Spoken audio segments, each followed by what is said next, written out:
Hello, this is Mel Thompson, and this is a podcast and a series of podcasts about political risk. Today I'll be discussing the positive steps that should be taken once China and the Philippines sit down for bilateral talks and how these discussions should lower the political risk in the area of the South China Sea. Now, China's newfound desire to enter into bilateral talks with the Philippines regarding the issues surrounding the use of the South China Sea by both nations is a good thing. Talking is never an indicator of a problem, but an opening to a solution.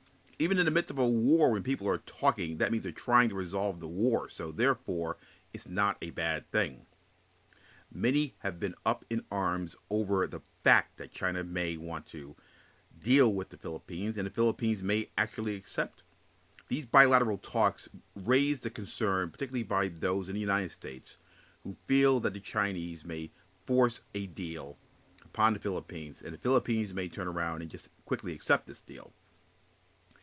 The other issue is, how is this particular round of discussions viewed by the Chinese and the Philippines? Is it viewed as a precursor? Is it viewed as something of a requirement before we get down to the real discussions? Or is it straightforward bilateral discussions about the issues that divide these two countries over the South China Sea? The United States has always maintained that bilateral talks are only opposed as a precondition to resolving the South China Sea dispute. As of right now, we don't know exactly what the exact nature of these talks are and will be. It doesn't matter what the Chinese have said or even what they've told the Philippines. We actually don't know if the Chinese view these talks as a precondition.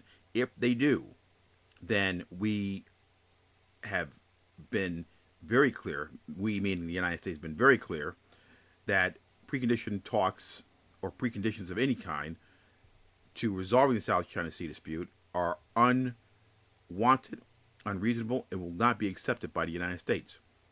This policy has been bolstered by the recent decision in favor of the Philippines in the South China Sea arbitration case.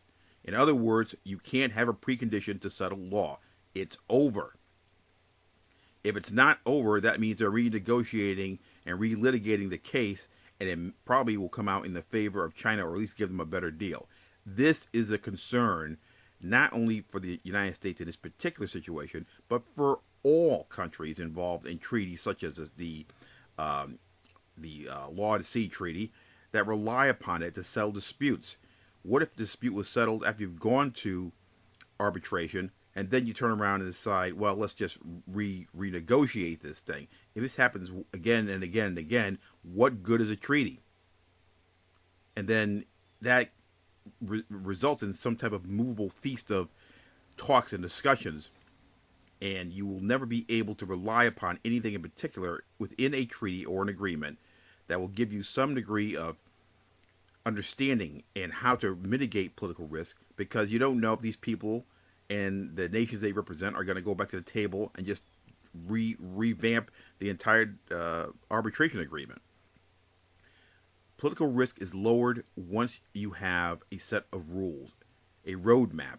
The roadmap in this case is the Law of the Sea Treaty, which, by the way, the United States has not ratified but should, in my opinion. If the Law of the Sea Treaty, which was the basis of this arbitration case, is not considered settled law between these two countries, and you have preconditioned talks that are instituted and accepted between China and the Philippines, then the Law of the Sea Treaty becomes moot, or it could become moot if it continues between one country after another, after another, after another. This is the major concern, not only for the United States when it comes to dealing with China in this particular issue, but also anybody who's a foreign direct investor or a company conducting business overseas. You need something to rely upon. Navigation of the seas, open navigation, which means transport of goods, transport of individuals, mining, any type of commerce you could possibly imagine, relies upon firm agreements that are adhered to, whether it's over discussions or through arbitration. If they're not adhered to and they can be changed on a whim, or there can be other conditions put upon settled law, like precondition talks, then political risks that were not there after the ruling all of a sudden crop up. In other words, what can you rely on? What can you possibly rely on at that point? If it appears that China is now seeking to negotiate based on the position that they lost this particular case, then this is a good thing. If in fact this is a ploy that can later be used as a Chinese propaganda point claiming that it was a precondition, then this is what the United States and other nations oppose. How these talks come to fruition and how they conclude will provide a roadmap to the thought process of Chinese leaders, and also a roadmap as to how a political risk when it comes to the South China Sea should be handled in the future. It will give you an indication of whether or not the mitigation steps you already have taken or the ones that you were planning to take are good enough. If there is no clear roadmap as to how this is going to pan out, or at least what the rules of engagement are up until something happens, then there's no way to really put together a mitigation plan that you can rely upon. You should put one together, but then again, you can't totally rely upon it.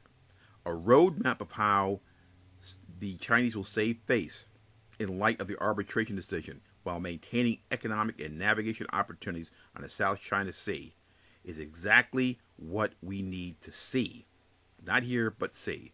This will resolve a lot of issues when it comes to the political risks associated with the South China Sea and the issues between the Philippines and China. This has been Mel Thompson.